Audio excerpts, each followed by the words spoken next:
नमस्कार दोस्तों, मैं एडवोकेट प्रतीक बुधवार आप सभी दर्शकों का अपने इस यूट्यूब मंच पर स्वागत करता हूं। हरियाणा का जो चुनावी नतीजा आया है वो एकदम चौंकाने वाला है। हरियाणा के अंदर ये मान के चल रहे थे सब कि कांग्रेस पार्टी पूर्ण बहुमत में सरकार बनाएगी, लेकिन हुआ उसके बिल्कुल विपरीत। भारतीय जनता पार्टी ने यहाँ पर पूर्ण बहुमत की सरकार बनाई है और कांग्रेस पार्टी काफी पीछे रह गई भारतीय जनता पार्टी से। ये पहला ऐसा चुनाव देख रहा हूं दोस्तों मैं कि जिस पार्टी के खिलाफ जनता के अंदर इतना गुस्सा और रोष हो कि उसे गांव में नहीं घुसने दिया जा रहा हो, उनके लोगों को, जिस पार्टी के नेताओं को काले झंडे दिखाए जा रहे हो चुनाव प्रचार के दौरान, और उस पार्टी की पूर्ण बहुमत में सरकार बन जाए। और ये बड़ी अचरज की बात है, ये बड़ी विश्वास करने लायक बात है नहीं है। इन चीजों को जब हम देखते हैं, सोचते हैं, तो विश्वास नहीं होता एक बार तो। अब इस चीज का क्या निष्कर्ष निकाला जाए? इसका तो निष्कर्ष यही निकाल सकते हैं कि अग्निवीर से किसी को कोई दिक्कत है नहीं हरियाणा में।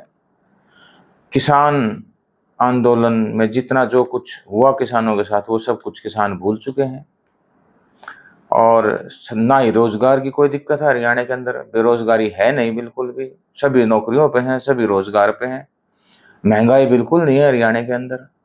और सड़कें और जो भी सरकार के जो भी नियंत्रण में जो भी चीजें हैं, सड़कें, पानी व्यवस्था, बिजली, लाइट, सारी चीज बिल्कुल, उस चीज से जनता संतुष्ट है। यही निष्कर्ष निकाला जा सकता है। लेकिन दोस्तों ऐसा है नहीं। हरियाणा के अंदर समस्याएं बहुत है और खासकर बेरोजगारी की है। हरियाणा बेरोजगारी में नंबर 1 है। लेकिन ये चुनावी नतीजे आए कैसे, इस चीज पे हम थोड़ा सा ध्यान देते हैं दोस्तों। इसका कारण क्या रहा? सबसे मुख्य कारण रहा कि जो कुमारी शैलजा है, उसने जितनी भी टिकट दी, उनको सबको सारी सीट हार गए हुए, जिनको भी टिकट दी। केसी वेणुगोपाल है, उसने टिकट दी 5 लोगों को, 5 उम्मीदवारों को, वो भी अपनी सीट हार गए। शैलजा और केसी वेणुगोपाल को मिलाकर के 12 टिकट, ये सीधी सीधी 12 सीट ये हार गई कांग्रेस। ये गलत उम्मीदवारों को दी गई टिकट। उसके बाद भी जो बची हुई सीटें थी, उन पर गलत उम्मीदवारों को टिकट दी गई, जिसकी वजह से वो चुनाव कई सीटें हार गए। अब कुमारी शैलजा ने ऐसा क्या किया कि भाई कुमारी शैलजा ने 13 दिन तक लगातार चुनाव प्रचार से दूर रही और घर में बैठी रही। दिखाई ऐसा दे रहा है दोस्तों कि कहीं ना कहीं कुमारी शैलजा ये चाहती नहीं थी कि हरियाणा के अंदर उनकी सरकार बने कांग्रेस की। अगर मैं ये कहूं कि कहीं ना कहीं बीजेपी के साथ उसके तार जुड़े हुए थे, कहीं ना कहीं बीजेपी के साथ सांठगांठ थी कुमारी शैलजा की, तो ये गलत नहीं होगा। अंदर ही अंदर कुमारी शैलजा ने इस तरह का काम कर दिया था कि दलितों को एक इशारा दिया था, या एक दलितों को ये संकेत दिया था कि इस कांग्रेस पार्टी को वोट मत देना, क्योंकि कांग्रेस पार्टी में मेरी कोई अहमियत नहीं है, इसलिए आप भी इस पार्टी को वोट मत देना। लेकिन क्या ये बात सच्चाई है दोस्तों कि कुमारी शैलजा के साथ कोई नाइंसाफी की है कांग्रेस पार्टी ने? कांग्रेस पार्टी ने जितना कुमारी शैलजा के परिवार को आज तक दिया है, उतना शायद ही वो परिवार भी डिजर्व नहीं करता था कुमारी शैलजा का, जितना कांग्रेस पार्टी ने उसको दिया है। लेकिन दोस्तों ये राजनीति है, राजनीति में धोखे और गद्दारी कर देते हैं लोग, खासकर पैसे के लालच में भी कर देते हैं कई बार। अब पता नहीं कुमारी शैलजा की ऐसी क्या मजबूरी रही है जो उसने ये काम किया, जाने अनजाने जैसे भी किया, लेकिन उसने बहुत नुकसान किया कांग्रेस पार्टी का।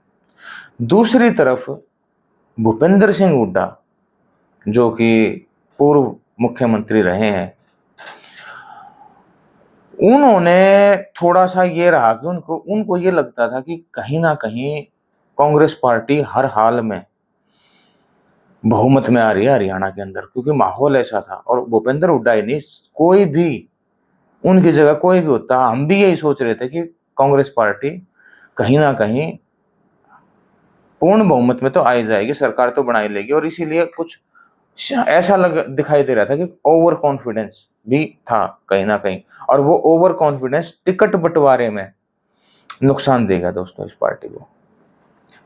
अब बीजेपी पे जनता इतनी मेहरबान क्यों हुई? चलो कांग्रेस पार्टी के साथ तो कोई दिक्कत रही, बीजेपी पे इतनी मेहरबान क्यों रही?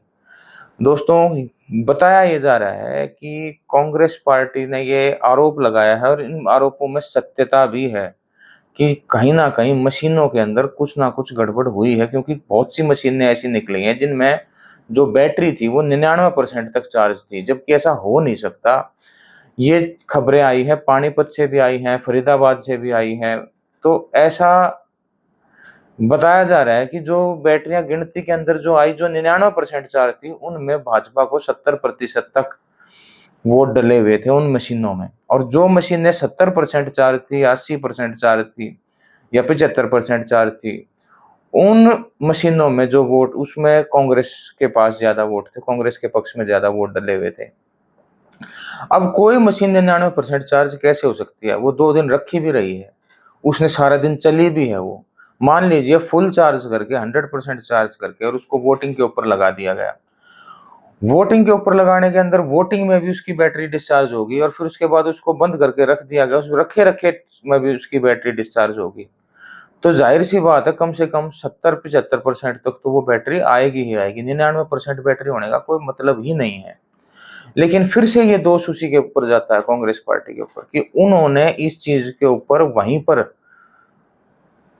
क्यों नहीं एक्शन लिया, क्यों ऐसा होने दिया, इस चीज को क्यों, इस चीज पर ध्यान नहीं दिया। क्योंकि अगर मशीनें बदली हैं, अगर मशीनों की फेरबदल की है, मशीनों की अदला बदली हुई है, तो जो बाहर पहरा दे रहे थे, स्ट्रांग रूम के सामने जो पहरा दे रहे थे, वो क्या कर रहे थे? वो कांग्रेस पार्टी के लोग वहां पर पहरा दे रहे थे या नहीं दे रहे थे? कहीं ना कहीं कांग्रेस पार्टी के कार्यकर्ताओं से या वर्कर से कोताही बरती गई है, कोई ना कोई उनसे गलती हुई है इस जगह पर। अब दोस्तों, ये सिर्फ हरियाणा की बात नहीं है। हरियाणा तो एक ऐसा उदाहरण बन गया जो कि एक अजीब अलग तरह का उदाहरण बन गया। ये काम पहले भी हो चुका है। छत्तीसगढ़ के अंदर भूपेश बघेल ने इसी तरह छत्तीसगढ़ के अंदर कांग्रेस पार्टी को हरवाया था। भूपेश बघेल की वजह से छत्तीसगढ़ में हारी, और फिर मध्य प्रदेश के अंदर कमलनाथ ने कांग्रेस पार्टी को बुरी तरह हरवाया। और कमलनाथ ने इस तरह का काम किया कि लोकसभा के चुनाव में भी एक भी सीट नहीं मिली, और विधानसभा के चुनाव भी हार गई मध्य प्रदेश में। राजस्थान में अशोक गहलोत ने यह काम किया कि राजस्थान में 2% वोट का फर्क रहा, लेकिन सीटों में काफी फर्क आ गया था और कांग्रेस पार्टी को हार का सामना करना पड़ा। लेकिन इस चीज में देखने में यह आया दोस्तों कि ना तो कमलनाथ के ऊपर राहुल गांधी ने कोई एक्शन लिया, ना भूपेश बघेल के ऊपर कोई एक्शन लिया, अशोक गहलोत के ऊपर भी कोई एक्शन नहीं लिया। राजस्थान के अंदर अशोक गहलोत और सचिन पायलट 4.5 साल तक एक दूसरे को गाली गलौच निकालते रहे, एक दूसरे के ऊपर वार प्रहार करते रहे, अभद्र टिप्पणियां करते रहे, आरोप लगाते रहे, भ्रष्टाचार तक के आरोप लगा दिए सचिन पायलट ने अशोक गहलोत के ऊपर। लेकिन किसी के ऊपर डिसिप्लिनरी एक्शन, किसी के ऊपर कोई भी कार्रवाई राहुल गांधी ने नहीं की, अनुशासनहीनता की कोई भी कार्रवाई नहीं की। तो ये एक मैसेज जाता है दोस्तों कि आप कांग्रेस पार्टी में रहते हुए कुछ भी करो, कुछ भी करो, लेकिन आपके ऊपर कोई कार्रवाई नहीं करेंगे हम। खुली छूट दे रखी है राहुल गांधी ने इन सभी को। कुमारी शैलजा ने उसी छूट का फायदा उठा करके ये सारे काम करे हरियाणा के अंदर। कुमारी शैलजा ने कुमारी शैलजा को पता था कि आपको कुछ नहीं कहा जाएगा, आप जितना नुकसान कर सकते हो कांग्रेस पार्टी का करें आराम से। मध्य प्रदेश के अंदर कमलनाथ पूरी तरह एक्सपोज हो गए। मध्य प्रदेश के अंदर बीजेपी का जाके उन्होंने दरवाजा खटखटाया कि भाई हमारे को आप अपनी पार्टी में ले लीजिए, लेकिन बीजेपी ने लेने से मना कर दिया कमलनाथ को और उसके लड़के को, और वापस वो फिर वो कांग्रेस में ही रह गए। उसके बाद भी कमलनाथ के ऊपर और कमलनाथ के बेटे के ऊपर कोई कार्रवाई नहीं की राहुल गांधी ने। इतना होने के बावजूद एक आदमी दूसरी पार्टी, जो प्रतिद्वंदी पार्टी है, उस पार्टी में जाने के लिए प्रस्ताव रखे उस पार्टी के सामने ओपनली, और वो पार्टी मना कर दे कि हम आपको लेने से मना करते हैं, हमें आपकी जरूरत नहीं है, और फिर वो पार्टी में वापस रह जाए कांग्रेस में, और कांग्रेस में रहते हुए भी उसको उसके ऊपर कोई एक्शन नहीं लिया जाए। उसको पार्टी से बाहर कर देना चाहिए था मेरे हिसाब से राहुल गांधी को, लेकिन राहुल गांधी ने कोई एक्शन नहीं लिया उसके ऊपर। दोस्तों, जिस पार्टी से राहुल गांधी का सामना है, जिस पार्टी के साथ राहुल गांधी को चुनाव लड़ना है, जिस पार्टी के साथ मुकाबला करना है, वो पार्टी किसी तरह की नैतिकता में विश्वास नहीं रखती। उसके लिए चुनाव जीतना ही सब कुछ है, साम दाम दंड भेद, वो सारी चीज अपनाएगी चुनाव जीतने के लिए। ये भारतीय जनता पार्टी का किरदार है। वो चुनाव को युद्ध की तरह लेती है, एक जंग की तरह लेती है।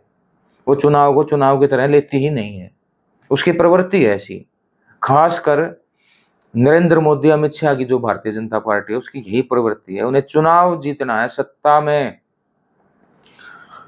सर्वश्रेष्ठ पदों पर रहना है, चाहे वो कैसे भी रहना पड़े उनको।